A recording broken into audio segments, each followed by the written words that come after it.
Hello, dear friends. Here we are again together for another study of the book Right Path by Emmanuel through the Medium Francisco Xavier. And here we are live or on demand from the Spirit Society of Richmond in collaboration with Kardec Radio.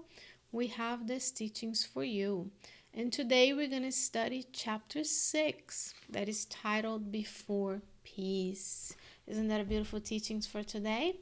I hope you're doing very well, and I will be with you here today. We're going to read the message, comment on it, and then we're going to end our studies with a final prayer.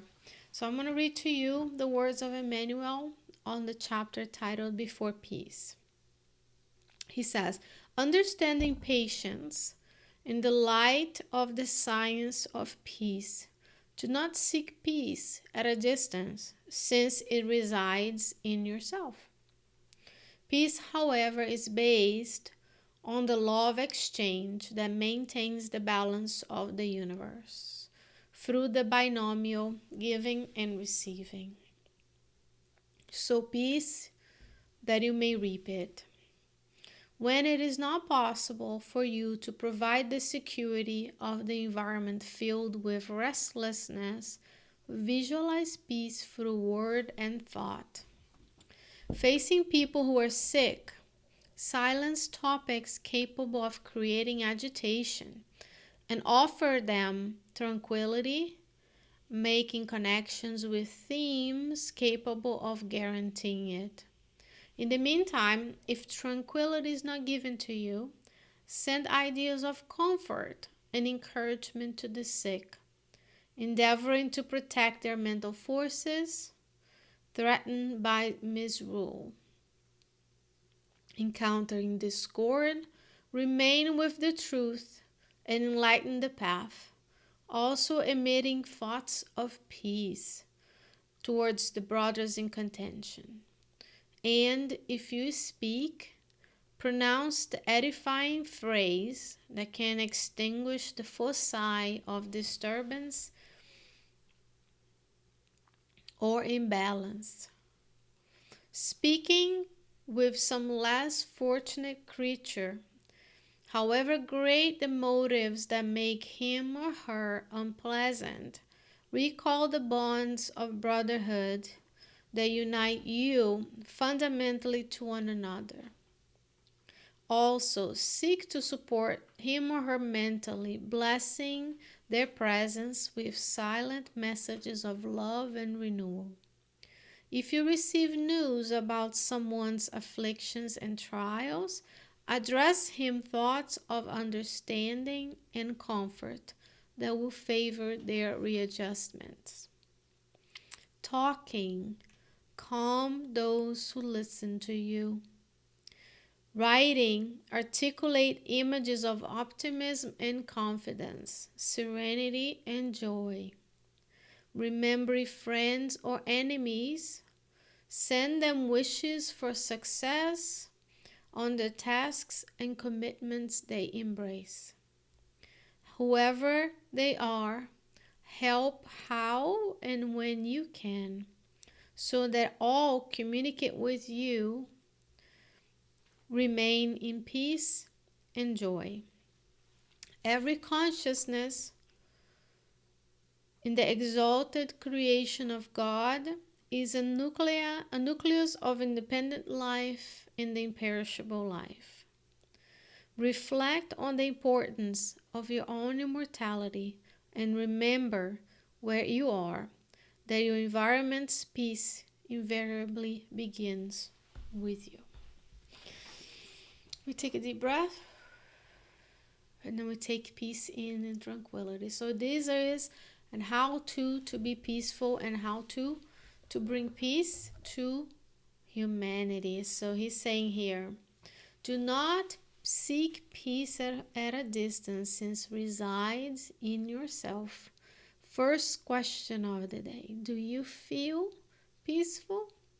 Do you feel that peace resides within you?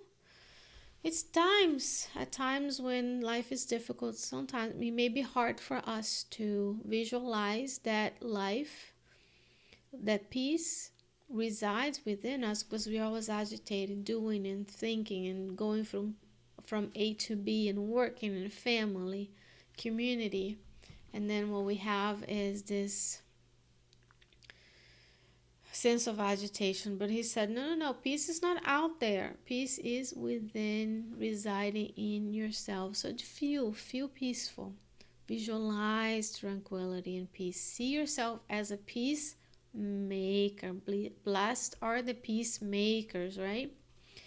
He says the law of exchange, the binomial giving and receiving. And he says, sow peace so you may reap it.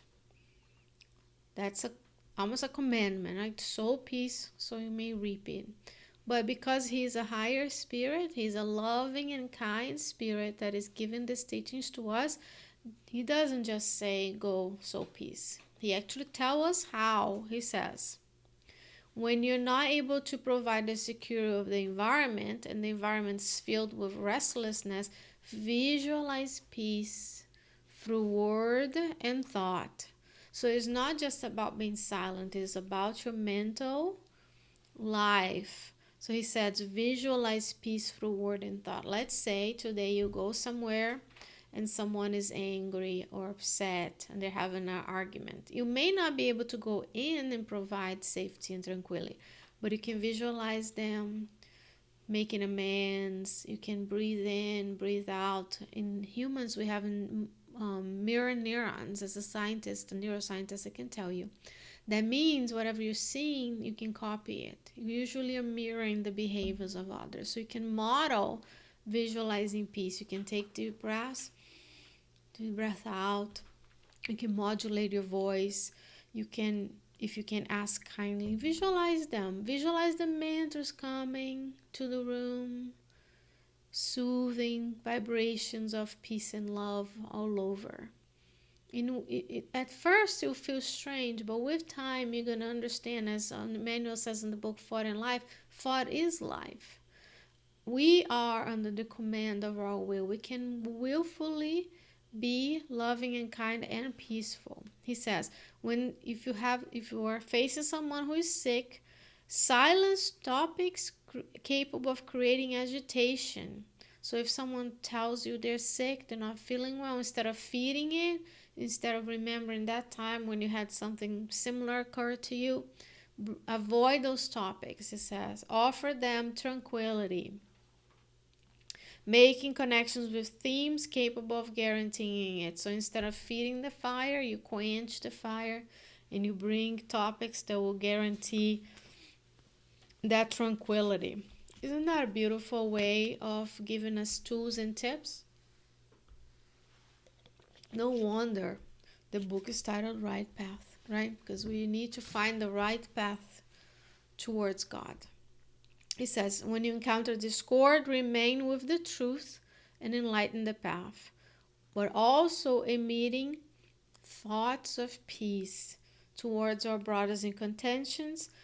When you speak, pronounce the edifying phrase that it can help extinguish the foci of a disturbance or imbalance. So don't feed the fire. Extinguish that foci of disturbance. You can always bring reason. You can visualize peace. Everything in our lives start with thoughts. Thoughts, emotions, ideas, action.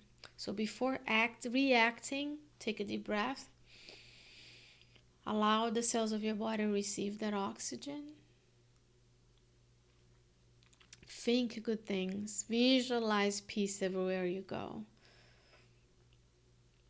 It says, speaking with less fortunate creatures, however great the motives that make him or her unpleasant, recall the bonds of brotherhood that unite us.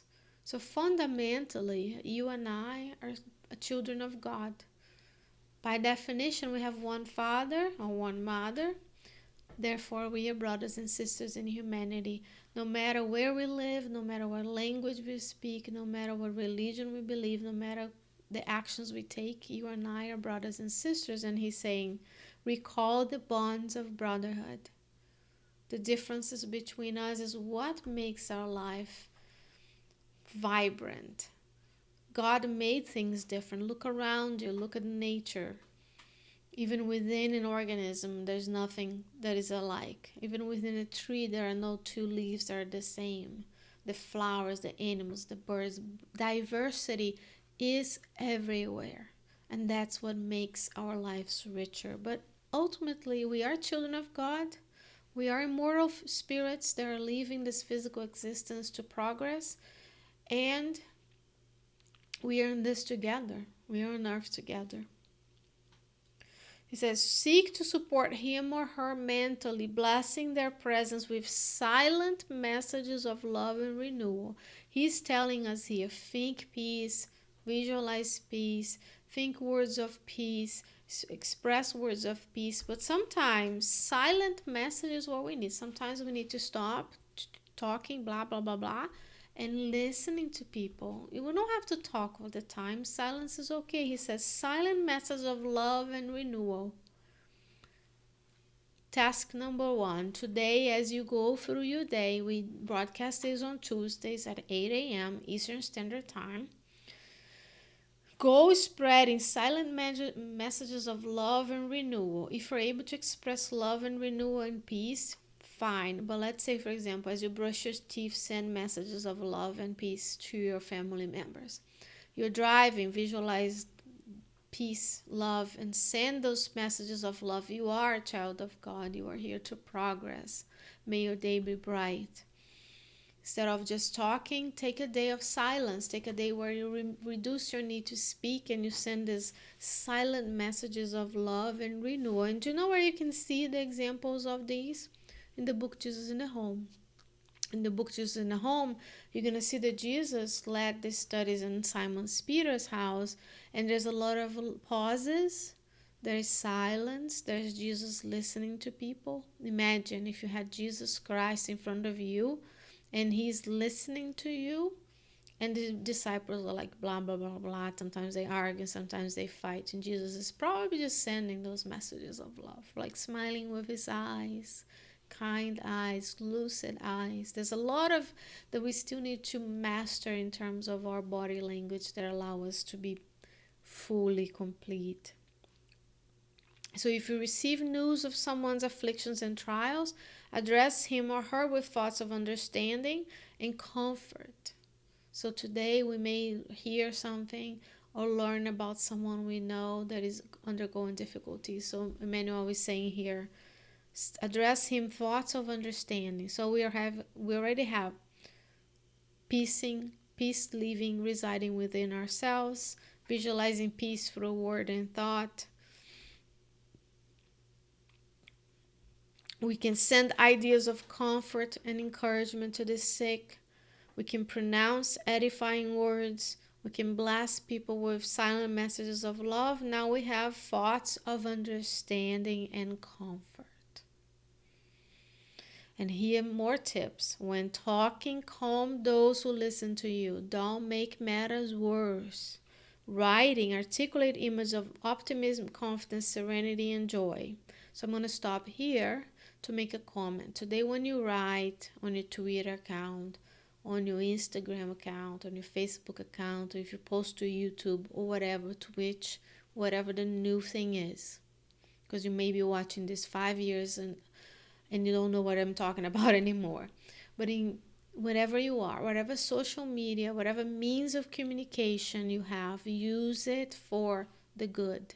Do not incite discord. Do not put things that are controversial and may not true. Do not invite this online fighting that folks are doing out there. He's saying silent message of love, visualizing peace. So he's saying talking, calm those, writing, articulate images of optimism, confidence, serenity, and joy. So I'm going to invite you, go to wherever you go for social media, search for encouraging messages. All of the spirit societies that I know of these days have an Instagram account, including here in Richmond, Virginia. We post every other day, we post prayers. Every other day we post messages. Everybody else, you see that. Share that. Visualize goodness. Find those good things. Write a little message. Translate a little message. Put on your post.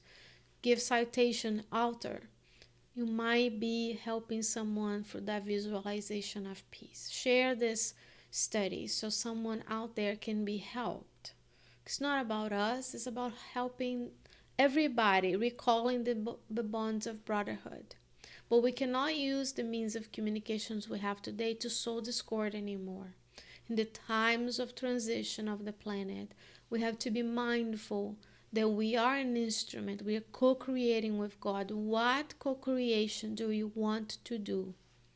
You want to co-create in the good, because we don't want to go to the spiritual realm and find ourselves there with remorse and guilt that will cause suffering until we can readjust and be rescued. So he's saying, writing articulate images of optimism and confidence, serenity, and joy. Remembering friends or enemies, sends them wishes for success on the tasks and commitments they embrace. That's another article. If you're seeing me do this, and you've seen these works of all the hosts of Kardec Radio and all the Spirit Society, please send us love, send us kindness, encouragement on the tasks. And we will send you and encourage you to take up the good tasks in the works of Spiritism. You are a co-creator. You know of this. You need to share. You need to create content that is uplifting, because we're workers of the last hour. We cannot waste this opportunity. And when we see someone doing that we wish we could do what we can't, we send them love. We do not send them envy. We do not send jealousy. We go take up our shovel and go work. Go plow. Go sow the peace. And if you have the opportunity, do a program. Write messages. Translate. Get in touch with Kardec Radio. There's so much work of the good that needs to be done. And we need to encourage folks. And not only focus on what goes wrong on their videos and posts, but focus on what went good. Done is better than perfect. So do not sit back and be a critic of this work. Be a collaborator. Co-create with Jesus. This message in this work is from the Master. It's not from me. It's not from you. It's the Master's work. He is inviting us, as the governor of the planet, to take an active role in improving the planet where we live. Later he says, reflect on the importance of your own immortality and remember where you are, that your environment's peace invariably begins with you. In the Jesus in the Home book, chapter 1, Jesus says this, chapter 1 or 2, says the home is the school of souls. And he says, each home prepares citizens for the world. So when we sow peace and love in our families, we're preparing the inhabitants of that family to inhabit the community, and they can bring peace to the community one person at a time. It's up to you, it's up to me to start today, to feel the peace resides inside of us, to sow words of love and kindness, to send peace, thoughts of peace, sentiments of comfort, and join Jesus in improving the overall spiritual environment of where we are and fulfilling the mission that God has for you in this universe and for all of us, for that matter. Friends, thank you so much. I hope that you've enjoyed it. And before we go, get your water. And I'm going to invite you for a prayer, because we want to wrap up this session in connection with the divine. So in Spiritism, we encourage prayer, where you close your eyes if you're able to do so. There's no rituals. You can pray anywhere, doing anything at all times. But take a few minutes with me if you can. Deep breath in, deep breath out. And then we will close our eyes to eliminate some of the outward distractions. And we'll repeat the words of the prayer mentally for us to connect and to augment the thoughts out to the universe. Shall we?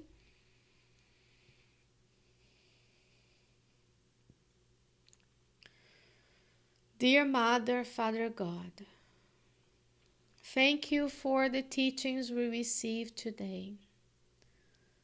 We thank you dear Emmanuel and Chico Xavier, for their untiring work, their dedication to the teachings, and for having brought us the book Right Path. Dear God, we thank you for the opportunity of being together. We thank you for these teachings and for allowing us to celebrate peace everywhere we go. Dear God, we ask you that we are instruments of peace, that we are able to open our hearts to love all of the brothers and sisters in humanity today and always. Dear God, use us as instruments of your will. May today our actions be filled with words of encouragement, thoughts of hope and comfort to all of those who we encounter. We send our loving thoughts of peace to all of us in both realms of life, near and far. We hope that thoughts, words, and actions that bring peace can be inspired in all of humanity. Dear God, we pray that we are able to help you today, to co-create with you thoughts of encouragement, thoughts of peace and tranquility, quenching the fires of discord and discouragement. May we bring hope, consolation, healing, encouragement to all of those that we encounter today. We thank you for your blessings. We ask you for your protection. And with your permission, we end our studies today. And so be it. Dear friends, thank you very much for being with me today. And remember, every Tuesday at 8 a.m., we're going to study another chapter of the book Right Path by the Spirit Emmanuel through the medium Chico Xavier. And until next time, I wish you many, many blessings, and may your day be filled with thoughts and actions that bring peace to you and all of everyone you love. Thank you guys. Have a great day.